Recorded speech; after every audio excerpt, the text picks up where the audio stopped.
특별히 추석 명절인 관계로 예배 시간을 1시간 정도 앞당겨서 드렸습니다. 사실 이제 추석 때가 되면 고향에 있는 교회들은 좀 많은 분들이 모이지만 이 도시에 있는 교회들은 이렇게 좀 썰렁합니다. 그래서 제가 오늘 아침에도 새벽 예배도 드렸는데 새벽에도 우리가 한 8분이 와서 하나님 앞에 새벽 예배를 드리고 그러면서 마음속에 오늘 오전 예배는 또 시간도 땡겨져서 자리가 좀 많이 비겠지 했는데 그래도 감사하게 많은 분들과 함께 예배 드릴 수 있어서 참으로 감사합니다.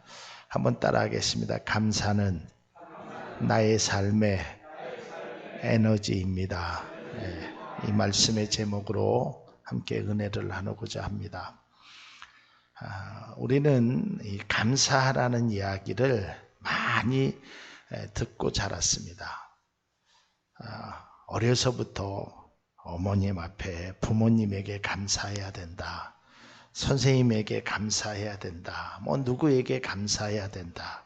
그리고 또 이 명절 때가 되면 다 손에 선물꾸러미를 들고 누구 사랑하는 사람, 또 감사할 사람, 또 존경하는 사람들에게 찾아가고 특별히 우리 부모님들에게 이 선물로 또 때로는 용돈으로 이 감사의 표시를 하게 됩니다.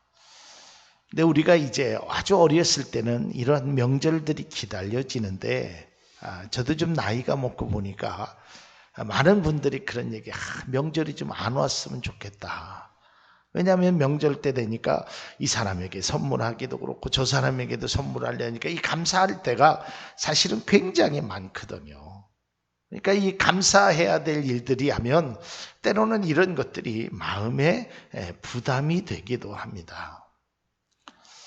어린아이들도 마찬가지입니다. 야, 네 부모에게 잘해야 된다. 부모에게 감사해야 된다. 그러면 때로는 그것들이 나중에 커서도 부담이 됩니다. 그래서 마치 이 감사하는 것이 내가 손해보는 것 같고 감사하는 것이 나의 삶에 마이너스가 되는 것 같지만 제가 짧은 인생을 살아보면서 느낀 것은 이 감사는 나의 삶에 결코 마이너스가 아니라 플러스 되는 에너지의 역할을 할 수 있다는 것을 우리 모두 믿음으로 고백할 수 있기를 바랍니다.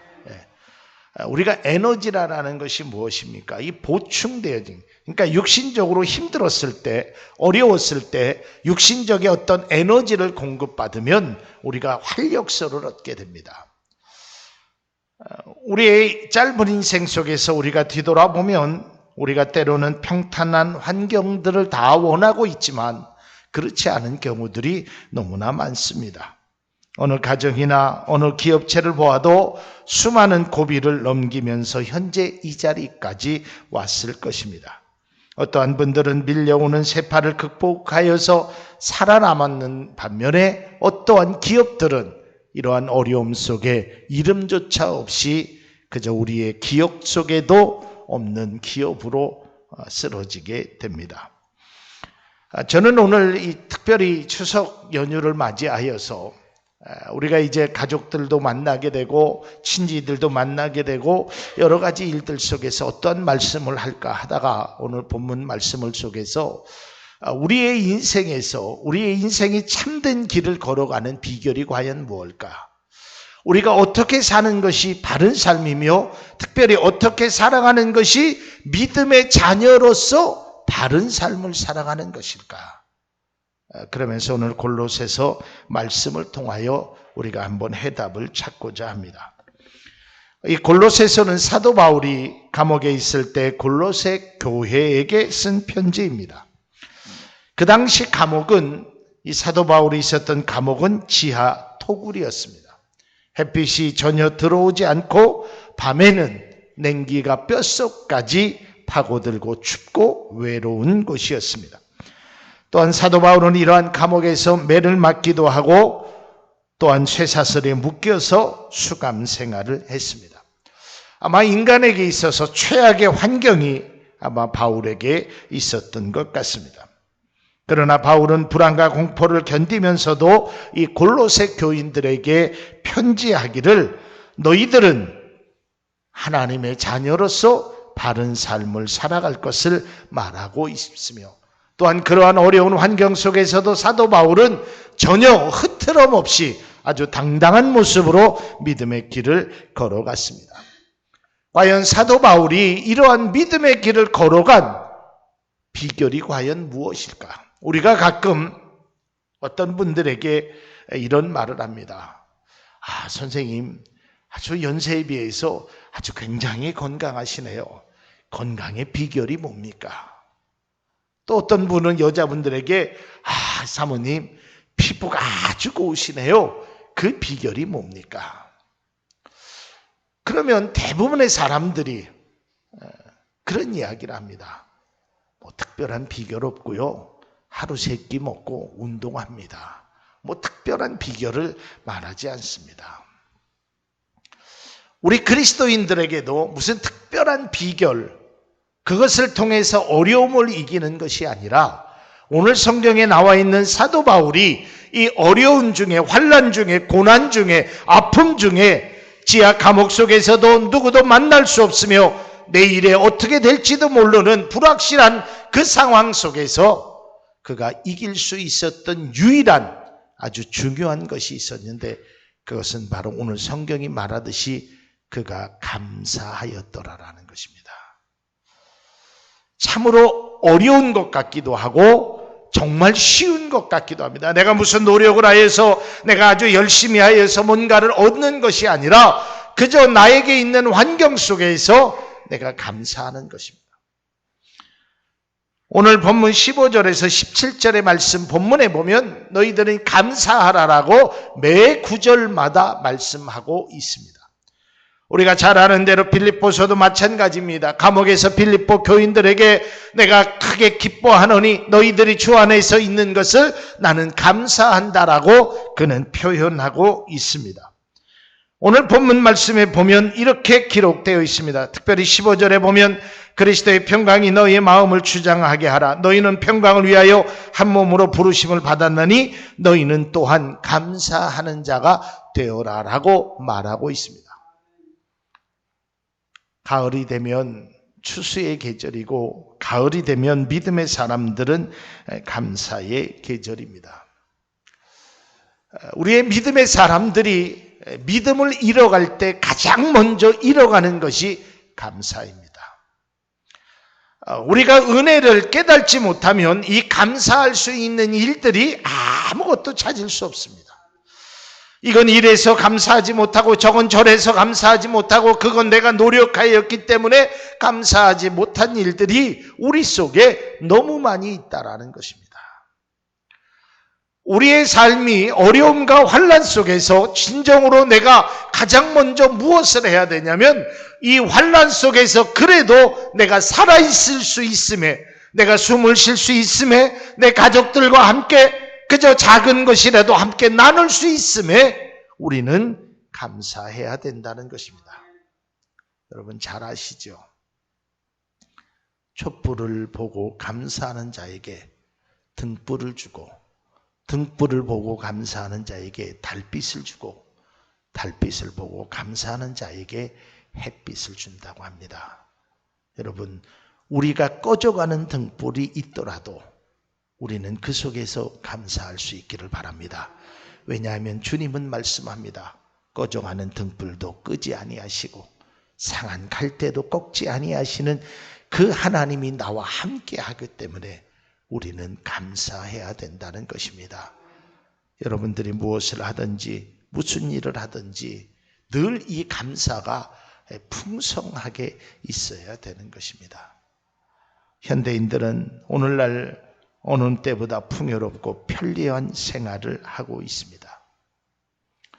그러나 안타깝게도 오늘날 많은 사람들이 예전보다 더 풍요롭고 편리하고 정말 좋은 생활을 하고 있음에도 불구하고 정신질환과 많은 고통 속에 살아가고 있음을 우리는 볼 수 있습니다.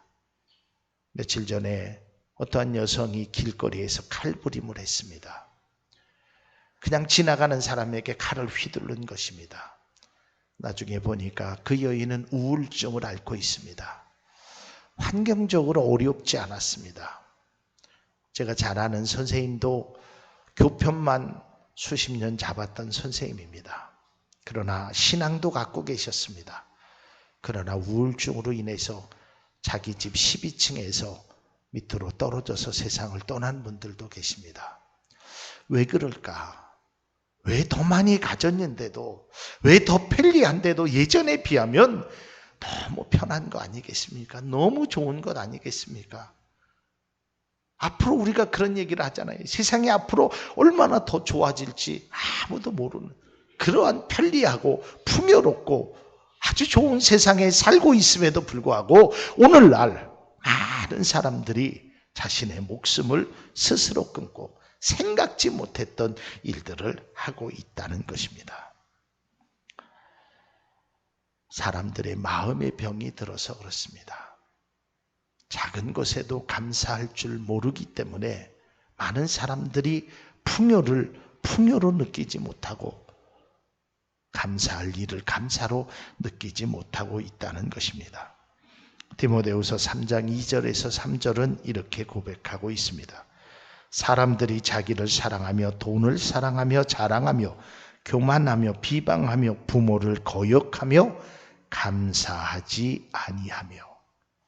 이게 말세에 많은 사람들이 보여주는 모습이라고 합니다.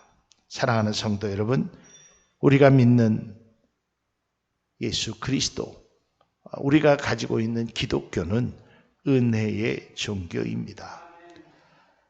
무엇에 대한 은혜입니까? 하나님의 은혜, 또한 부모님의 은혜에 대한 감사가 우리 속에 날마다 더해 있기를 바랍니다. 어떠한 사람들은 오늘 장로님께서도 기도하셨지만 그런 이야기를 합니다. 교회 다니는 사람은 부모도 없는 사람이다.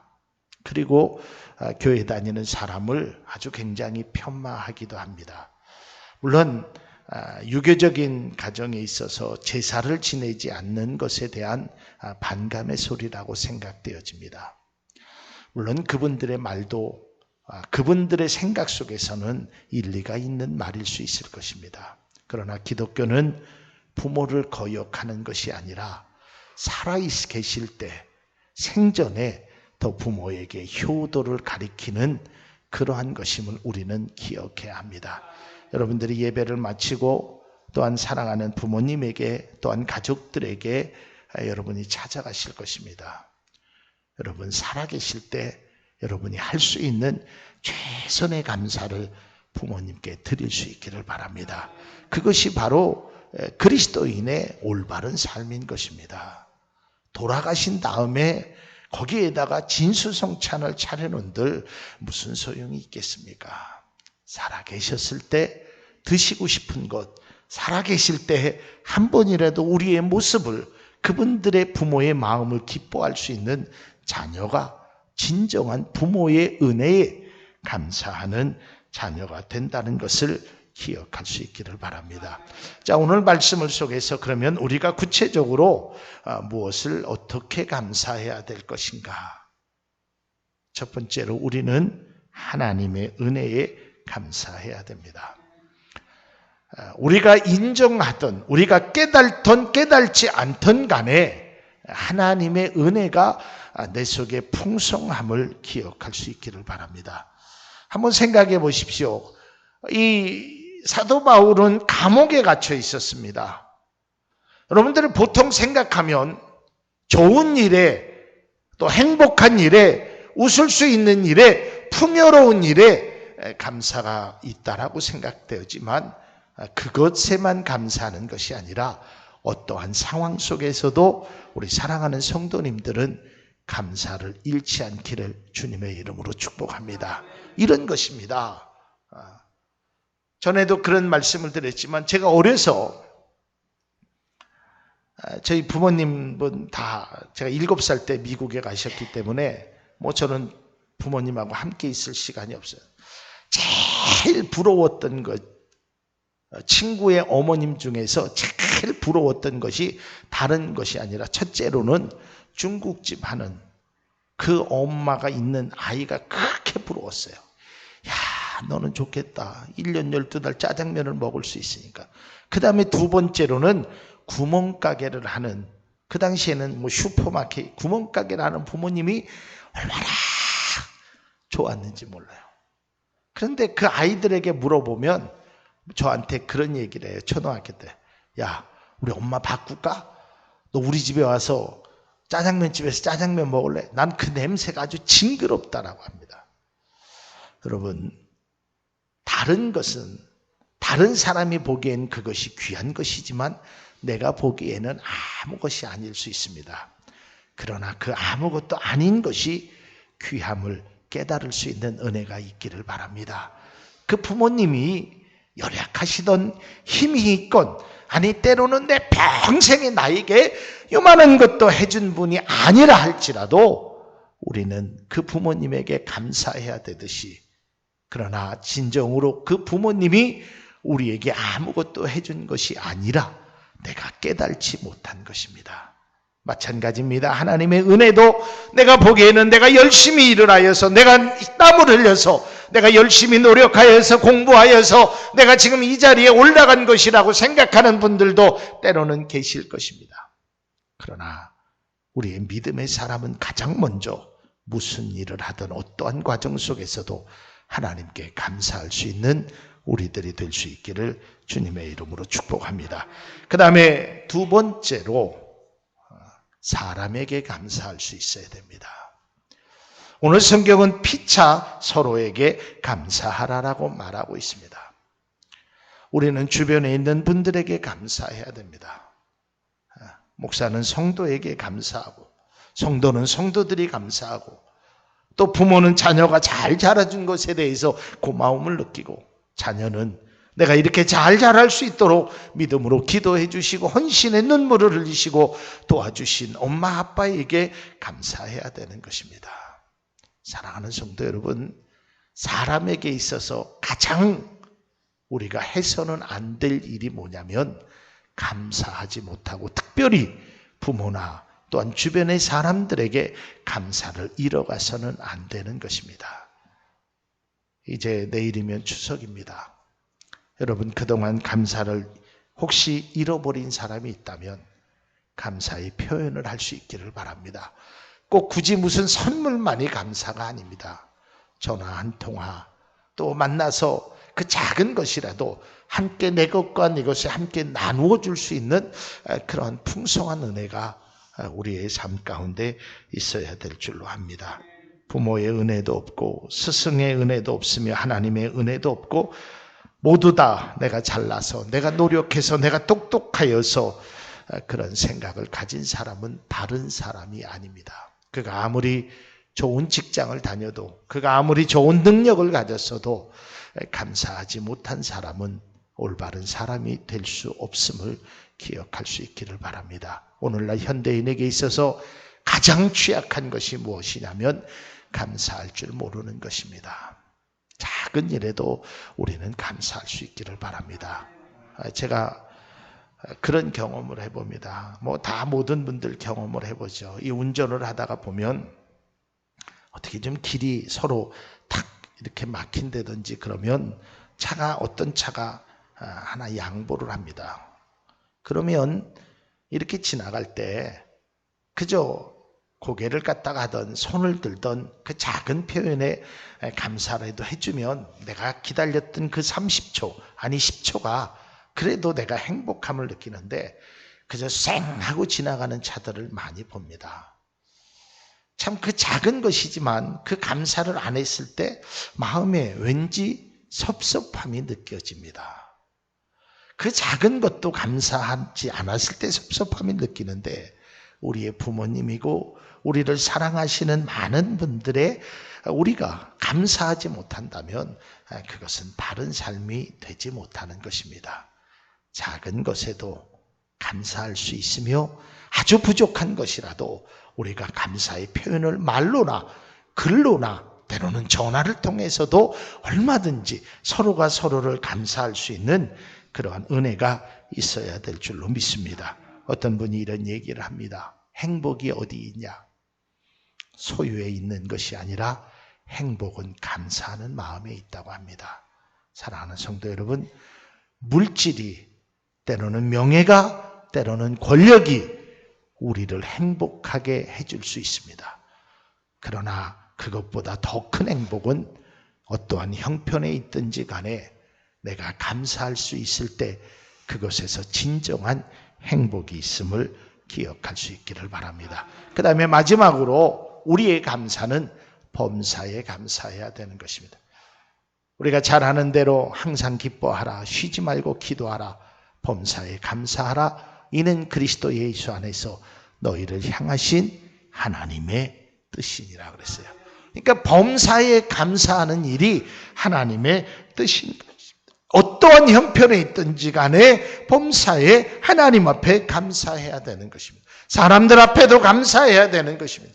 아빠가 나에게 용돈을 줄 때, 엄마 아빠가 나에게 잘해줄 때만 감사하는 것이 아니라 내가 어떠한 형편에 있든지 간에 내가 늘 그러한 감사하는 마음이, 감사하는 모습이, 감사하는 행동이 우리 가운데 있어야 된다는 것입니다. 고난 중에도 감사하십시오. 아픔 중에도 감사하십시오. 어떠한 여인이 독일에 의해서 유대인들이 잡혔을 때 이 여인이 감옥에 잡히게 됩니다. 근데 이 감옥에 잡혔는데 이 여인의 감옥은 아주 더럽기가 다른 감옥들보다 더 더러웠습니다. 바퀴벌레가 우글우글거리고 거미줄에 거미들이 치어진 그 감옥방에 들어갔습니다. 처음에는 그 여인이 유대인이니까 하나님 앞에 이렇게 기도했어요. 하나님, 그래 감옥에 가둔 것도 억울한데 이 감옥 중에서도 이 바퀴벌레가 우글거리는 곳에 내가 살아간다라는 것이 정말 원망스러운 기도를 하다가 그가 오늘 성경 골로새서 3장 17절에 있는 말씀을 통해서 하나님 무슨 일을 하든지 말에나 일에나 다 감사해라. 그래서 그가 하나님 앞에 감사했다고 합니다. 근데요, 다른 방에 있었던 사람들은 잡아가서 고문도 하고 때로는 때리기도 하고 죽기도 하였는데 이 여인은 아무도 찾아오는 사람이 없었다고 합니다. 왜냐하면 감옥이 너무 지저분하고 너무 더럽기 때문에 그저 간수가 밥만 주고 얼른 도망갔다고 합니다. 결국 그는 유대의 포로에서 해방되었다고 합니다. 여러분, 환경이 열악하십니까? 여러분의 생각대로 되지 않았습니까? 그렇다고 좌절만 하시려고 합니까? 그 속에서도 감사해 보십시오. 반드시 그 속에서 하나님의 뜻이 있으며 그 고난이 유익함을 우리에게 줄 수 있음을 믿음으로 고백할 수 있기를 바랍니다. 그것이 바로 진정한 우리의 모습이 되어야 되는 것입니다. 사랑하는 성도 여러분, 우리가 진정 행복하고 윤택한 삶을 살기를 원한다면 우리의 삶을 감사로 물들이십시오. 감사는 여러분의 삶을 손해보게 하는 것이 아니라 그저 위안만 하는 것이 아니라 우리 모두의 삶의 에너지가 될 수 있습니다. 활력소가 될 수 있습니다. 나를 다시 일으킬 수 있는 새로운 힘과 용기와 삶의 귀한 은혜를 주시는 것입니다. 그러면 우리가 감사하게 되면 어떠한 일이 있을까? 감사하게 되면 은혜를 깨닫게 됩니다. 제가 늘 말씀드립니다. 신앙이라는 것이 무엇일까? 은혜를 깨닫는 것입니다. 부모 공경이라는 것이 무엇일까? 부모에게 효도한다는 것이 무엇일까? 은혜를 깨닫는 것입니다. 몰라요. 알 수 없어요. 그 은혜를 깨닫지 못하니까 부모의 소중함을 잃고 살아가는 것입니다. 우리가 감사함으로 은혜를 깨달을 수 있는 믿음의 지혜가 우리 가운데 있어야 될 줄로 압니다. 그리고 감사에는 기적이 일어납니다. 감사에는 능력이 일어납니다. 우리가 잘 아는 대로 어려움과 환난 속에서도 사도 바울은 감사했습니다. 정말 그 어려운 중에서도 감사했습니다.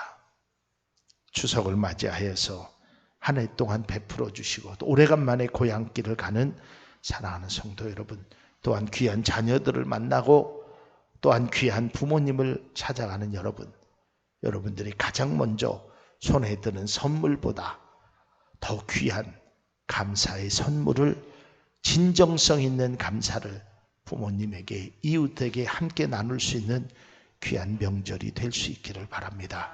그래서 우리의 명절이 감사가 다시 되살아나고 하나님의 은혜와 사람들의 은혜와 특별히 가족들 간의 그 부모의 은혜를 다시 한번 생각하며 감사하는 마음으로 행복한 명절을 우리가 함께 보낼 수 있기를 바랍니다. 성경은 우리에게 다시금 권면하고 있습니다. 주 예수의 이름으로 하고 그를 힘입어 하나님 아버지께 감사해라. 힘을 입어서 오늘 15절에도 그리스도의 평강이 너의 마음을 주장하게 하는데 그 평강은 다른 데서 오는 것이 아니라 바로 감사에서 온다는 사실을 믿음으로 깨달을 수 있는 은혜가 사랑하는 성도님들에게 있기를 주님의 이름으로 축복합니다. 기도하겠습니다.